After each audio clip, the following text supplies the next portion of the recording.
Welcome to Movie World Plus, a place where we talk movies. I'm Andy Signore, and I'm here to review Spider-Man Across the Spider-Verse. Now, I gotta say, I loved the first installment of this franchise. Into the Spider-Verse might just be one of my favorite Spider-Man movies. I think it's just so well done. The animation is so fantastic, so gorgeous. And I thought it really had some good twists and turns and heart. A lot of these superhero movies, they've just lost the heart, the surprise. And Into the Spider-Verse was just fantastic. So I went into this film very hopeful, guys. I was very hopeful. And I got to say, I was pleasantly surprised that this sequel lives up to the firsts. Excellentism. Excellence is the word I was looking for. I have one gripe. I'm going to get to about this film. It's a big gripe. However, that aside, this film is exciting. It's so beautiful to look at. It is filled with just as much heart. And there are some surprises in store for our character, Miles Morales, and his friends that I was very intrigued by. Now, my gripe, I got to get to the gripe. The film is filled with beautiful animation. This is not my gripe. The animation, I need to take a moment to just explain. If you weren't a fan of the animation style from Into the Spider-Verse, you're not going to like this film because this film just goes even bigger with it. It feels like they are like, oh, we can get away with anything. But the audience liked our animation choices. Let's go even deeper. Let's use animation to create emotion and convey things about the characters and just let our artists and animators be even more creative than they were in the first time. I would say the animation this time is even wilder, takes more risks, adds to the plot, and is just stunning to look at times. So yes, good news for those of you who like the past style and like that kind of animation. Bad news if you didn't. The film is filled with characters. Tons of characters. This is the Spider-Verse, and this film, it goes across the Spider-Verse. Last film, we learned about it. This time we get deep into it. And yes, there are a lot of Spider-Man. Some surprises in store, some fun. I liked a lot of the new characters, I will say. Yeah, it's a lot. Almost like dauntingly, like what? But they managed to really navigate it well, I thought. It's very great. But this film is, once again, filled with heart. This film really does always revolve around Miles and Gwen Stacy. Shameik Moore and Hailee Steinfeld do great work again in this film. And it's just gorgeous to see them rekindle their friendship. But also, once you learn more about Gwen's backstory in this film, which the film starts with, we get to go back into her real history, where she came from and what happened. And it builds her character up even more. And this friendship gets lifted up and tested, is what I will say, in ways that I thought really helped to the film.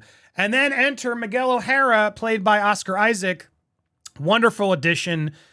This character, this Spider-Man from his dimension, is tasked with overseeing the multiverse and keeping it running at all costs. And that is really the plot of this film, what does it mean? What is the multiverse? The Spider-Verse, rather. Sorry, I got to call it the right thing. The Spider-Verse, what does that entail? What are the rules? And it definitely adds to some wonderful turns in the plot, but also backstory of what Miguel's really doing, why we're rooting for him, etc. I gotta say, fun, cool performance. And then you got this character, the Spot. Now, I saw this in the trailer and I thought, interesting, weird character, voiced by Jason Schwartzman. My God, it doesn't always make sense to me, but from an animation standpoint, it's like mind-blowing how they're pushing the boundaries of animation. And yes, this guy has holes, and does way better holes jokes than Ant-Man did recently. Quantumania, the stupid holes joke. This one actually makes more sense. And he's sort of this like portal character where his holes can just drop you to other places. And he's sort of confused with what happened and where he comes from, and Spider-Man, trying to figure him out. He plays a bigger part in the film, as you'll see, and I really enjoyed the progression of this villain in the film. And like I said, tons of Spider-Man. I mean, this is in the trailers. They're showing to you tons of Spider-Mans, and yes, there's a very good use of the Spider-Man meme, as you can see it here. It works very well. But at the end of the day, this film is ultimately about Miles Morales. And my goodness, do they do a fantastic job at upping the stakes for him, his life, what it means to be a Spider-Man, the responsibility, what that comes with, and the challenges that it comes with. And The film is great. His relationship to his family, it's great. But be prepared, guys. It's going to get intense. And that is where my one gripe comes in. I'm going to go with my gripe. If you want to go in completely blind and you don't want to know this gripe, I think you should. It's not really a spoiler, but I got to say it. And I wish I had known. If you want to go in blind, well, there you go. I gave you enough to say, get excited. This is a fun, exciting movie. Go see Across the Spider-Verse this weekend. However, be prepared. This film does not have an ending. Guys, this is a cliffhanger. This film is a part 1, and it's kind of mean that they don't sell it as much. As the third act was moving along and I was at the edge of my seat, eyes open, excited, like, wow, where's this going? I started realizing this movie's I don't think it's over 2 hours. How are they going to wrap all this up? Oh my goodness.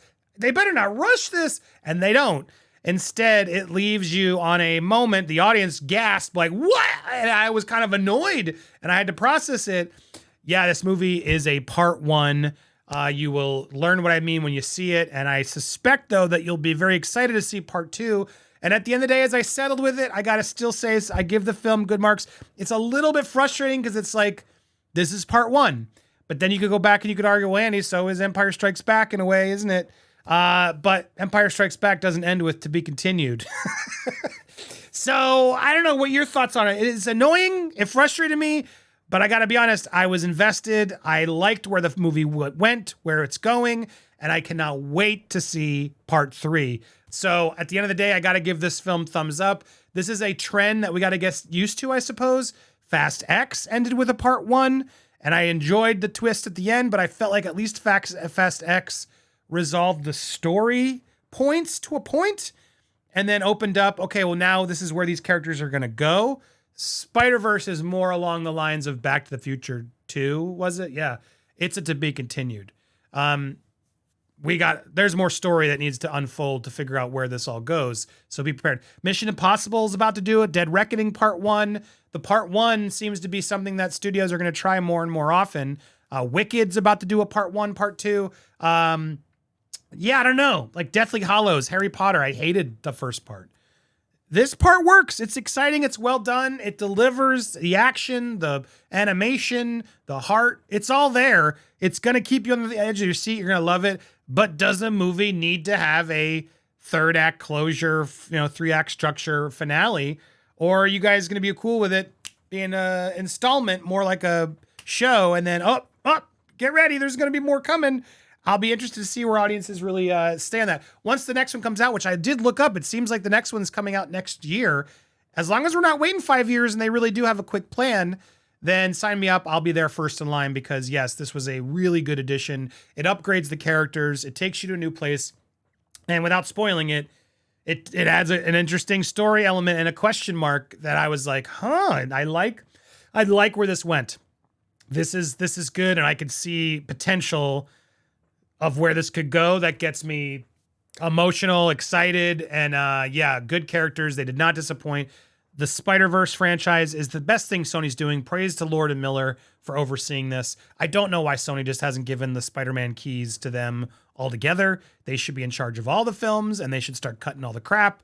I would love to see that, have the animated world, have the live action world.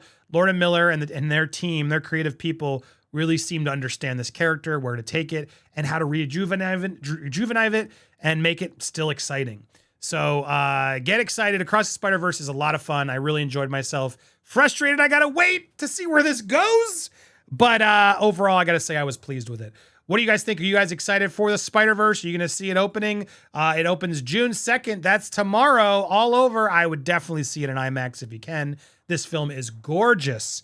It's gorgeous to look at. Bravo to the animation. It's mind-blowing. It is. There was a lot of hype. Best animated film of all time.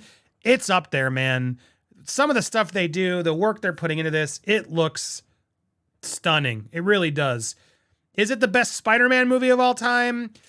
It ups stakes. It delivers, but it doesn't have an ending. So no. Now, could this whole franchise, once it's said and done, be the best trilogy? Maybe, yeah.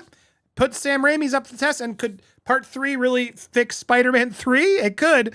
So stay tuned. It's definitely better than the Tom Holland trilogy because I got thoughts. Well, I'm gonna do one of these hangouts. We'll talk Spider-Man soon, guys. Make sure if you haven't already, hit subscribe, hit that bell for all alerts. Thank you guys so much for watching here on Movie World Plus.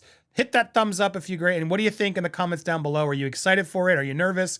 Do you like movies that leave you on a cliffhanger and that say to be continued? Should that suffice from a storytelling standpoint? What do you think down below? Tell me. Thanks so much for watching and stay tuned for more here on Movie World Plus.